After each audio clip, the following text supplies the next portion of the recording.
Hello friends, welcome back to my channel. বন্ধুরা, আজকে আমি চলে গিয়েছিলাম মধ্যমগ্রাম। তো মধ্যমগ্রাম যাওয়া মানেই তো বিরিয়ানি খাওয়া, আর মধ্যমগ্রামের বিরিয়ানি মানেই উজ্জ্বলদার বিরিয়ানি।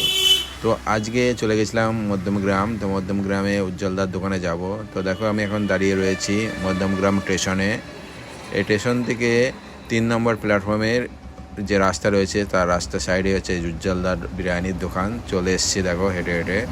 তো এই যে আমরা বসে পড়েছি, ভেতরের অ্যাম্বিয়েন্সটা দেখো একটু। উজ্জ্বলদার দোকানের ভেতরের অ্যাম্বিয়েন্সটা সেরকম ভালো না হলেও বিরিয়ানিটা কিন্তু খুব ভালো। তো এখানে দেখো একটা ভালো জিনিস আছে, মটন বিরিয়ানি নিলে তোমাদের কেমন পিস চাও সেই পিস দেখিয়ে তারপর প্লেটে তোলা হয়।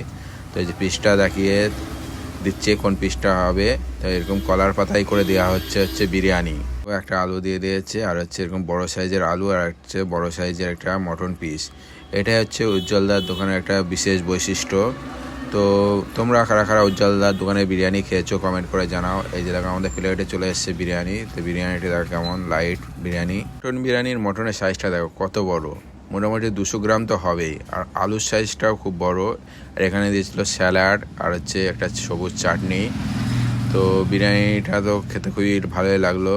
তো তোমরা মধ্যমগ্রামে কোথায় কোন বিরিয়ানি খেতে ভালোবাসো কমেন্ট করে জানাও। ভিডিওটি ভালো লাগলে লাইক করো।